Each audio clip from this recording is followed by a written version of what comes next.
There is no God but Allah, Muhammad is his messenger. Through the window realize all you see is for you and I. اسلام سلامتی کا مذہب ہے اور ہر چیز کو اس کا مقام دیتا ہے. ایک عام آدمی کو بھی اسلام عزت دیتا ہے. ایک مسلمان شخص پر بہتان لگانا اسلام میں بہت بڑا جرم ہے. اس کے پیٹھ پیچھے اس کی برائی بیان کرنا جو واقعی اس میں موجود ہے، اسلام میں یہ بھی حرام ہے، گناہ کبیرہ ہے. اور جو شخصیت جس کی جتنی عظمت ہے اسی کے لحاظ سے اس کے خلاف بولنا، اس کی توہین کرنا، وہ اسی درجے میں جرم عظیم بنتا چلا جاتا ہے. دور حاضر میں دیکھیں کہ کوئی شخص کسی عزت دار آدمی کے خلاف کوئی لفظ کہہ دیتا ہے اور وہ عدالت میں ثابت کر دیتا ہے کہ اس نے میرے خلاف یہ الفاظ کہے ہیں، تو حتیٰ کہ عزت کا دعویٰ ثابت کر کے کروڑوں روپیہ جرمانہ اس پہ دائر کرتا ہے اور بعض اوقات اگلے کو جیل بھی ہو جاتی ہے. ایسے واقعات ہیں اور یہ عدالتیں فیصلے کرتی ہیں ان چیزوں کے. اب اگر دیکھا جائے تو کائنات میں، تمام مخلوق میں، تمام انسانوں میں افضل ترین شخصیت حضور اکرم صلی اللہ علیہ وسلم ہے. اس میں کوئی شک و شبہ نہیں ہے. تمام انبیاء کے بھی آپ سردار ہیں. مسلمانوں کے ہاں تو آپ صلی اللہ علیہ وسلم کی عزت، عظمت، محبت یہ تو ایمان کا بنیادی حصہ ہے، اس کے بغیر تو ایمان ہی نہیں ہے. لیکن جو غیر مسلموں میں بھی جو متعصب نہیں ہیں، غیر جانبدار لوگ ہیں، تو نبی پاک صلی اللہ علیہ وسلم کی عظمت کو، آپ کی خوبیوں کو، آپ کے مقام کو وہ بھی مانتے ہیں. باقاعدہ انہوں نے بھی آپ کی شان میں کتابیں لکھی ہیں، نظمیں کہی ہیں. اور جیسے بہت مشہور کتاب ہے 100 عظیم شخصیات، تو حضور اکرم صلی اللہ علیہ وسلم کو مصنف نے پہلے نمبر پہ رکھا کہ دنیا میں آپ سے بڑا انقلاب کوئی نہیں لا سکا. کہنے کا مقصد یہ ہے کہ جس پیغمبر کی، جس شخصیت کی عظمت ایسی ہے، شہرہ آفاق ہے، ساری کائنات مانتی ہے. مسلمان اور غیر مسلم بھی جو منصف مزاج ہیں، اور انسانوں کے علاوہ جنات بھی، فرشتے تو ہیں ہی. قرآن مجید کی آیات کو دیکھیں، احادیث کو دیکھیں، وہ ایک اتنا بڑا بحر ذخائر ہے کہ اس مجلس سے ہم اس کو سمیٹ نہیں سکتے. تو جس کی شان دنیا و آخرت میں سب سے بڑی ہے. شیخ سعدی کی بات پر میں کہتا ہوں، اس کو میں سمیٹتا ہوں کہ انہوں نے کہا کہ بعد از خدا بزرگ توئی، قصہ مختصر، اللہ کے بعد آپ ہی ہیں سب سے بڑے. تو ایسی بے پناہ عظمتوں کی حامل شخصیت پر جب کوئی انگلی اٹھائے، کوئی بدگوئی کرے، کوئی سب و شتم کرے، تو اس کے لحاظ سے، عقلی لحاظ سے بھی اس کی سزا اس کے مطابق ہونی چاہیے. یہ فرق مراتب یہ بہت اہم چیز ہے. دیکھیں، میں اپنے نوکر کو کہوں بے وقوف تو یہ کوئی گالی نہیں ہوگی، اسے کوئی برا نہیں کہ توہین بھی نہیں کرے گا.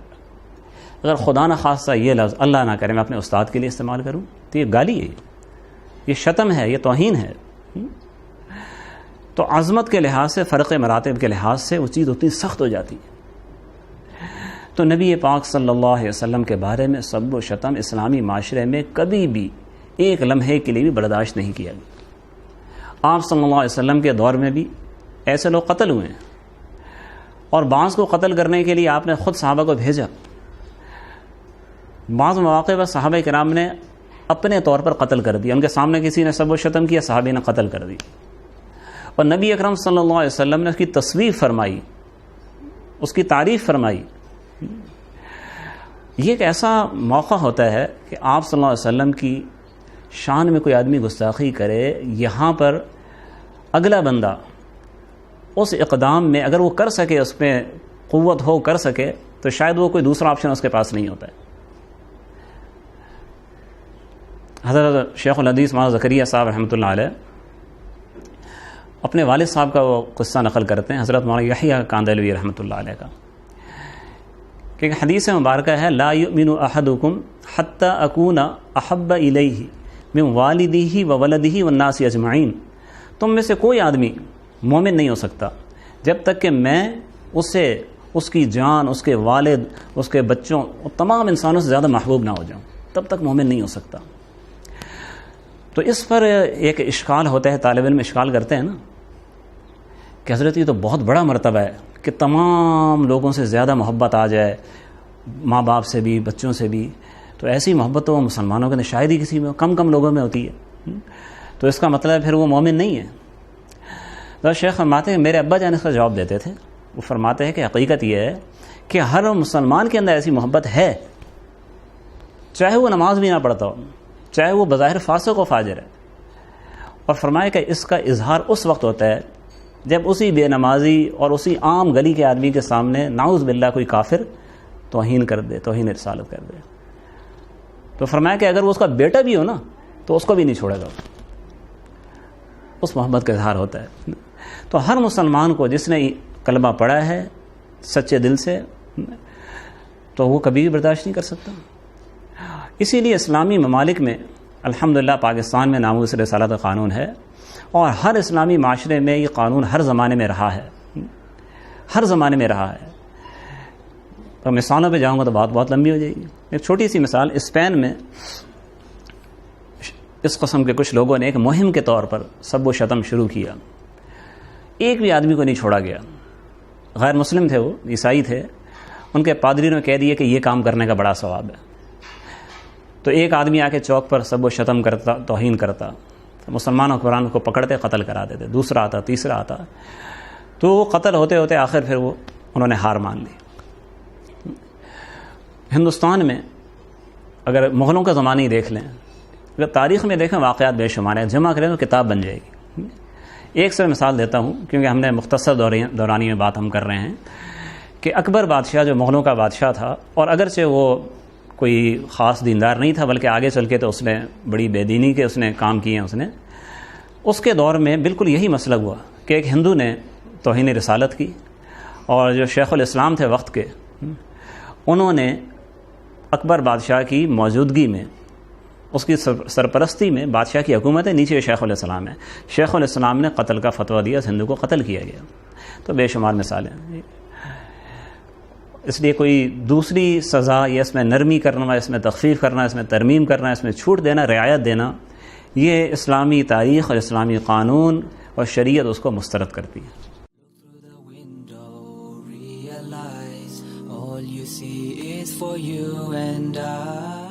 اصل مسئلہ یہ کہ شرعی سزا توہین رسالت کی تو اپنی جگہ طے ہے،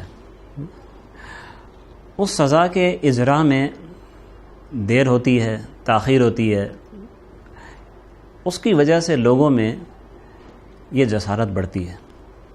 اس وقت معاشرے کے اندر جو توہین رسالت کے ارتکاب کے واقعات ہو رہے ہیں، جو غیر مسلم ہیں وہ بھی کر رہے ہیں، اور بعض سیکولر مسلمان جو اپنے مسلمان کہلا رہے ہیں اور قطعاً ان کا ایمان نہیں ہے، جو توہین رسالت کر رہا ہے، سوال ہی پیدا نہیں ہوتا کہ اس میں ایمان کا کوئی ذرہ ہو۔ ایسے واقعات کے ارتکاب کی وجہ ہی یہ ہے کہ بعض جگہوں پر تو قانون ہے نہیں، یا اگر قانون ہے تو اس قانون کے نفاذ کے اندر تاخیر ہوتی ہے، التوا کا شکار ہوتا ہے۔ تو اگر خدا نہ خواستہ یہ قانون ہو ہی نہ، جیسے پاکستان میں کوشش کر رہے ہیں کہ اس قانون کو ختم کر دیا جائے، تو اگر یہ قانون ہو ہی نہ تو پھر اس کا نتیجہ کیا نکلے گا؟ جو لوگ ایسا غلط ذہن رکھتے ہیں وہ کھلے عام گستاخیاں کریں گے۔ اچھا، رہی یہ بات کہ کیا معاشرہ یوں ہی چلتا رہے گا؟ سوال ہی پیدا نہیں ہوتا کہ لوگ گستاخیاں کریں اور اہل ایمان وہ خاموش رہیں۔ لا محالہ جہاں یہ واقعات ہوں گے وہاں پہ سر عام قتل بھی ہوں گے۔ اگر عدالت اور حکومت وہ اپنا فریضہ چھوڑ دیتی ہے، کسی بھی معاملے میں آپ لے لیں نا، کہ جہاں حکومت صحیح قانون نہیں بناتی یا قانون پہ عمل نہیں کرتی یا صحیح قانون کو ختم کر دیتی ہے، جس کی وجہ سے لوگ دوسروں پہ زیادتی کرنے لگتے ہیں، تو نتیجہ ہمیشہ یہ نکلتا ہے کہ پھر مظلوم لوگ قانون کو اپنے ہاتھ میں لے لیتے ہیں۔ جو قرآن مجید نے کہا وَلَكُمْ فِي الْقِصَاصِ حیات، قصاص لینے میں حیات ہے۔ ہم ایک مجرم کا سر قلم کر رہے ہیں، اللہ فرماتے اس میں حیات ہے۔ وہ حیات کیوں ہے؟ کہ جب ایک مجرم کا سر قلم ہو جائے گا، مظلوم کو انصاف مل جائے گا، خاموش ہو جائے گا، نہیں تو یہ مجرم آزاد رہے گا، مظلوم باہر اس سے بدلہ لے گا، اور ممکن ہے وہ ایک کی جگہ 2 جانیں لے لے، اور پھر وہاں سے لوگ 2 کی جگہ 4 لیں، یہاں سے 4 کی جگہ 8 لیں۔ ایک شخص کو بچانے کے لیے نسلیں برباد ہو جائیں گی۔ تو یہاں توہین رسالت کے مرتکب کچھ چند افراد کو بچانے کے لیے ایک اقلیت، انتہائی اقلیت کا بھی بہت چھوٹا درجہ جس کو ہم کہہ سکتے ہیں، نہ ہونے کے برابر، لیکن وہ ہیں، اور جب وہ ایسی جسارت کرتے ہیں، ان کو چھوٹ دی جاتی ہے، تو لا محالہ پھر ایسے واقعات ہوتے ہیں کہ ان کو دوسرے لوگ اپنے طبعی جذبے کی وجہ سے مجبور ہو کے اضطراری حالت میں ان کو مار دیتے ہیں۔ تو ایسی اگر حالت ہوتی ہے تو اس کی وجہ اس قانون پہ عمل نہ ہونا ہے، تو سوال ہی پیدا نہیں ہوتا کہ اس ناموس رسالت کے قانون کو مسلمان اپنے جیتے جی اس کو تبدیل ہونے دیں۔ اور اگر خدا نخواستہ کسی ملک میں کہیں پر مسلمانوں کی کمزوری کی وجہ سے یہ قانون ملتوی ہوتا ہے، یہ معطل ہوتا ہے، اس کا نتیجہ انتہائی سخت انارکی، انتشار اور خانہ جنگی کی شکل میں نکلے گا۔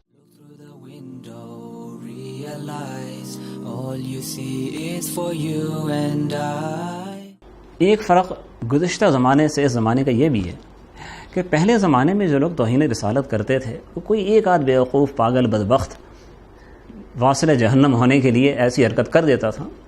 اس زمانے میں تو اس کو ایک مہم کے طور پر یہودی لابی، عیسائی لابی اور پھر قادیانی لابی جو ان کی ایجنٹ ہے پاکستان میں، اس قسم کے لوگ ایک مہم کے طور پر اس کو عام کر رہے ہیں، اور اس کو نام دیا ہوا اظہار رائے کی آزادی کا نام انہوں نے دیا ہوا ہے۔ تو یہ مہم اتنی خطرناک ہے کہ ہونا تو یہ چاہیے کہ اس قانون کو اور سخت کیا جائے تاکہ کسی کی ضرورت نہ ہونے پائے۔ اور جو شخص یہ کہتے ہیں کہ ابھی اس قانون کو ہم نرم کریں، وہ نہ تو اسلام کے مخلص ہیں نہ پاکستان کے مخلص ہیں۔ وہ اسلام کی بھی جڑ کاٹنا چاہتے ہیں کہ اسلام کی جڑ تو حضور صلی اللہ علیہ وسلم کی محبت و عظمت کے ساتھ وابستہ ہے، وہ نہ ہو تو پھر اسلام بھی نہیں ہے۔ اور پاکستان کے مخلص اس لیے نہیں ہیں کہ اس کا نتیجہ پاکستان میں انتہائی سخت قسم کی بدامنی کی شکل میں نکلے گا اور ملک کا امن و امان تہ و بالا ہو جائے گا۔ There is no God but Allah, Muhammad is his messenger.